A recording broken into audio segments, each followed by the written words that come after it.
अभिवादन स्वीकार करें, मैं उदय पठानिया। शांता कुमार एक ऐसी बहार जिससे कोई इनकार नहीं कर सकता, चाहे खिजां का मौसम हो या फिर कोई और। शांता कुमार हमेशा बहार की तरह सामने आते हैं। ये अलग बात है कि शांता जी की बहारों के साथ कईयों के जो सियासत के खेत हैं वो सूखते हुए नजर भी आते हैं। खैर, आज एक अचंभित करने वाली जो पोस्ट है वो बीजेपी के पेज पर नजर आई। जरा देखिए कि यहाँ पर हो क्या रहा है। आपको नजर आ रहा होगा कि यहाँ पर शांता कुमार जी, जो भाजपा का संगठनात्मक जिला पालमपुर है, उसमें पालमपुर की ही शहरी और ग्रामीण इकाई की संयुक्त बैठक को संबोधित करने के लिए बतौर मुख्य अतिथि पहुंचे और उन्होंने जो पोस्ट में ज्ञान ध्यान दिया गया है उसमें यही बताया गया कि उन्होंने मार्गदर्शन किया।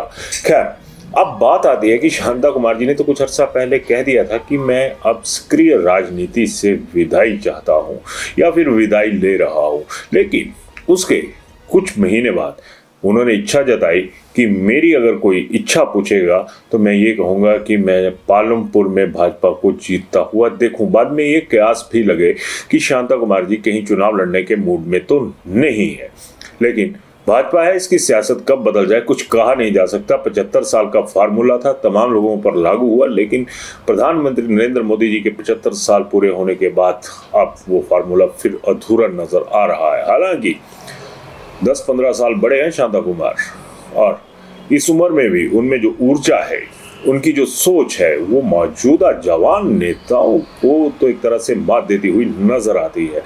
अब सवाल उठता है कि शांता कुमार जी ने क्या अपना वो पुराना प्रण तोड़ दिया जिसमें सक्रिय राजनीति से विदाई की बात कही थी, या फिर वो सच में सक्रिय है और जो पालमपुर में लगभग 15-20 सालों से भाजपा का जो कमल का फूल है वो मुरझाया हुआ है, उसमें ताजगी भरने के लिए खुद शांता कुमार आगे आना चाहते हैं, या फिर वहां से त्रिलोक कपूर जो कि आज के दौर में भाजपा में अपनी एक जगह बनाए हुए हैं और पिछला चुनाव वो हारे भी थे, उन्होंने शांता कुमार को इतना मजबूर कर दिया या फिर यूं कहें कि इतनी मान मनव्वल कर ली कि उन्हीं के कार्यक्रम में शांता जी पहुंचे।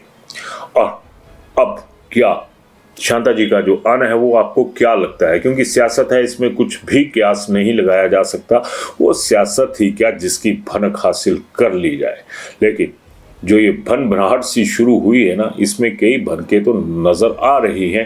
अब इन भनकों में आपको क्या लगता है कि शांता जी फिर चुनाव लड़ने के मूड में हैं, अगर उम्र का क्राइटेरिया एक तरफ रख दिया जाए तो, या फिर त्रिलोक कपूर जो बिल्कुल सियासत के टिकट लेकर भी हार का सामना कर गए, अब उन्हें शांता कुमार की जो ज़रूरत है, जो आशीर्वाद है, जो आज तक उन्होंने खैर हासिल नहीं किया है उस तरीके से जिस तरह से शांता कुमार का आशीर्वाद बकाया नेताओं को हासिल करने के लिए मेहनत करनी पड़ती है।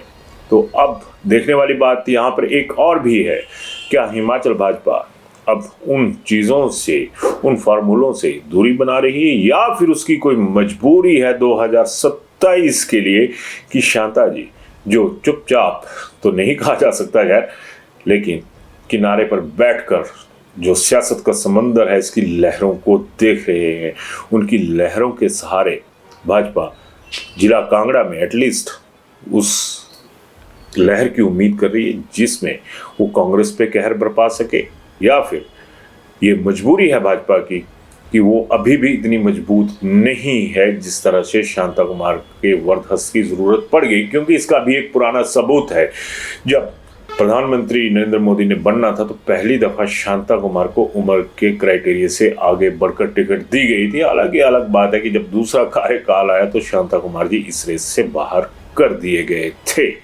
अब रेस तो 2027 में भी है और ये किसके कहें कि जो सियासत का गुना भाग है ये किसके लिए हो रहा है या किसके लिए किया जा रहा है, इस मुद्दे पर अपनी राय ज़रूर दीजिएगा, क्योंकि आम जनता की राय शुमारी तो कहीं ना कहीं नोटेड डाउन होती है। अपनी राय जरूर दीजिएगा। धन्यवाद।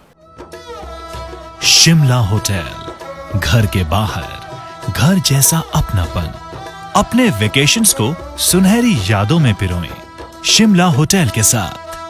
राजसी वैभव और राजस्थानी आव भगत जो देगी आपको एक रॉयल फील। हिमाचल वासियों के लिए जयपुर में ठहरने का अपना होटल शिमला होटल। हेरिटेज अब 1, हवा महल रोड, चांदी की टकसाल, जयपुर।